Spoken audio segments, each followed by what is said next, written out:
வணக்கம். இன்னைக்கு ஒரு குட்டி கதை. ஒரு விவசாயி கடவுளை பார்த்து பயங்கரமா சண்டை போடுறார். உனக்கு என்ன தெரியும் பயிர்களை பத்தி?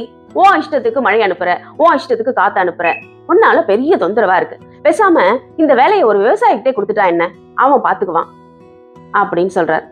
உடனே கடவுளும் அப்படியா, சரி அப்படியே பண்ணிடலாம் அப்படின்னு சொல்லிட்டு மழை, காத்து, வெயில் இதை கட்டுப்படுத்தும் பொறுப்பை அந்த விவசாயிட்டமே வரமா கொடுத்துட்டு கிளம்பிடுறார். உடனே விவசாயிக்கு ரொம்ப மகிழ்ச்சி தாங்கல. ஏன்னா இது மூணையும் கட்டுப்படுத்துற வர நம்ம கிட்ட இருக்கு அப்படின்னு சொல்லிட்டு ரொம்ப மகிழ்ச்சியா இருக்கிறார். விதைப்பதற்கான அடுத்த பருவம் வருது. மழை பெய் அப்படின்னு சொல்றாரு, மழை பெய்யுது. மழையை நிக்க சொல்றாரு, உடனே மழை நின்றுடுது. உடனே அந்த ஈரமான நிலத்துல உழுறாரு. உழுதல் முடிஞ்ச பிறகு காத்த மிதமா வீச சொல்றாரு, காத்து வீசுது. அதுக்கப்புறம் விதைக்கிறார். நல்ல பயிர்லாம் வளர்ந்துருது. நிலத்தை பார்த்தா பச்சை பசேல்னு பசுமையா, எங்க பார்த்தாலும் கண்ணுக்கு குளிர்ச்சியா அழகா காட்சி அளிக்குது. அறுவடை நேரமும் வந்துருச்சு. அறுவடைய தொடங்குறார். முதல் கதிரை அறுத்து எடுத்து அதை பார்க்கும் பொழுது உள்ள ஒரே பதரா இருக்கு. அடுத்த கதிரை அறுக்கிறார். அதை உரிச்சு பார்க்கும் பொழுது உள்ள பதரா இருக்கு, தானியமே இல்லை.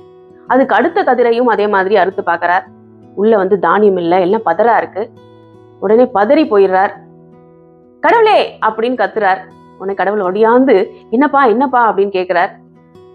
மழை, காத்து, வெயில் இத மூணையும் சமமான விகிதத்துல தான் நான் கலந்து பயிர் பண்ணேன். எப்படி எல்லாம் பதறா போச்சு, என்ன ஆச்சு சொல்லு அப்படின்னு கத்துறார்.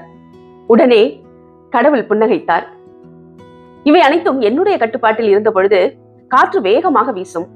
உடனே தாவரங்கள் அம்மாவை இறுக பற்றி கொள்ளும் குழந்தையை போல மண்ணுக்குள் வேரை வேகமாக ஊன்றி இறுக பற்றி கொள்ளும். மழை குறையும் பொழுது தாவரங்கள் தங்கள் வேர்களை மண்ணுக்குள் அனுப்பி அங்கும் இங்குமாய் தேடும். போராட்டங்கள் இருக்கும் பொழுதுதான் தாவரங்கள் தங்களை பாதுகாத்து கொண்டு வலுவாக வளரும் என்றார். நீ உன் பயிர்களுக்கு எல்லாவற்றையும் வசதியா அமைத்து கொடுத்தாய். அதனால பயிர்களுக்கெல்லாம் சோம்பேறித்தனம் வந்துவிட்டது. தளன் வளர்ந்ததே தவிர எப்படி ஒரு ஆரோக்கியமான தானியங்களை உள்ள வளர்க்கணும் அப்படின்னு தெரியல என்றார். உடனே விவசாயி, வேண்டாம் ஐயா வேண்டாம், இனிமே உன் காத்தும் வேணாம் மழையும் வேணாம், எல்லாத்தையும் நீயே வச்சுக்கோ அப்படின்னு சொல்லிட்டு கடவுளிடமே மீண்டும் ஒப்படைத்தார்.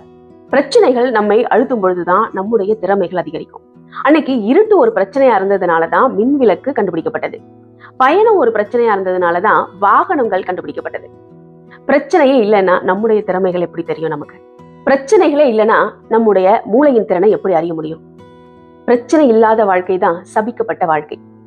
எதிர்பாராத திருப்பங்கள், எதிர்பாராத மாற்றங்கள் தானே நம் வாழ்க்கையில் சுவை கூட்டுகிறது இல்லையா? நீங்க என்ன சொல்றீங்க?